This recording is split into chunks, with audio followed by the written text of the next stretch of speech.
Leonardo da Vinci had a stroke. Might his vegetarian diet been to blame? His stroke may have been related to an increase in homocystein level because of the long duration of his vegetarian diet. A suboptimal intake of vitamin B12, which is common in those eating plant-based diets unless they take a B12 supplement or eat B12-fortified foods regularly, can lead to an increased level of homocystein in the blood, which is accepted as an important risk factor for stroke. Accepted may be overstating it. There's still controversy surrounding the connection between homocysteine and stroke risk, but those with higher homocysteine levels do seem to have more atherosclerosis in the carotid arteries that lead up to the brain compared to those with single-digit homocysteine levels, and do seem to be at higher risk of clotting strokes in observational studies, and more recently bleeding strokes, as well as increased risk of dying from cardiovascular disease, as well as all causes put together.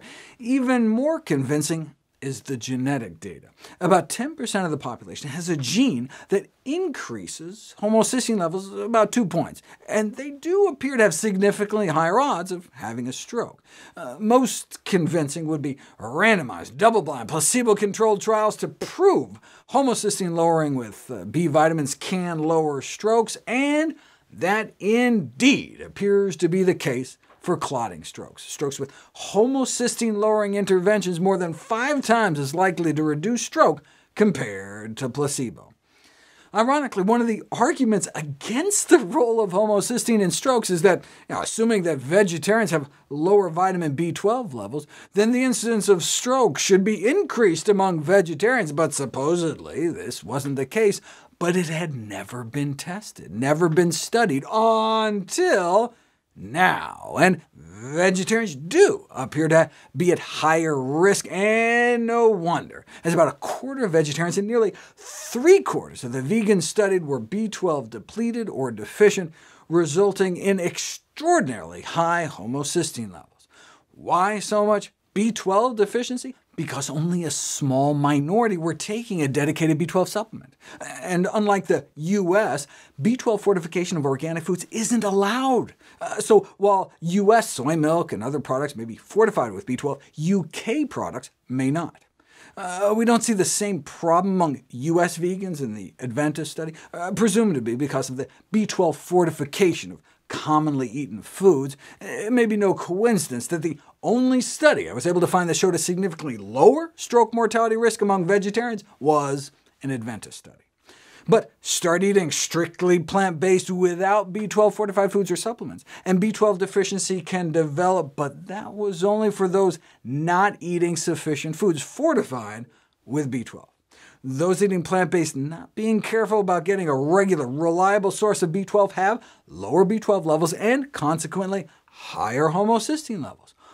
The only way to prove vitamin B12 deficiency is a risk factor for cardiovascular disease in vegetarians is to put it to the test. And when researchers measured the amount of atherosclerosis in the carotid arteries, the main arteries supplying the brain between vegetarians and non-vegetarians, no significant difference was found.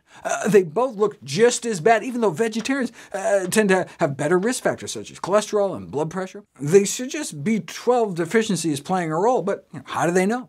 Some measures of artery function weren't any better either. Again, they surmise vitamin B12 deficiency overwhelming the natural plant-based benefits. Yes, the beneficial effects of vegetarian diets on cholesterol and blood sugars need to be advocated, but the necessity to correct vitamin B12 deficiency in vegetarian diets cannot be overstated.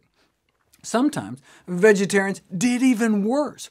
Worse artery wall thickness, worse artery wall function, raising concern more than a decade before the new stroke study about the vascular health of vegetarians. Yes, their B12 was low. Yes, their homocysteine was high, suggesting that vitamin B12 deficiency in vegetarians might have adverse effects on their vascular health, but what you would need is an interventional study where you give them B12 and see if that fixes it. And here we go, double-blind, placebo-controlled randomized crossover study, and the title gives it away. Vitamin B12 supplementation improves arterial function in vegetarians with subnormal vitamin B12 status. So that may explain it, right? Compromised vitamin B12 status among those eating more plant-based due to not taking B12 supplements or regularly eating vitamin B12 fortified foods may explain the higher stroke risk found among vegetarians.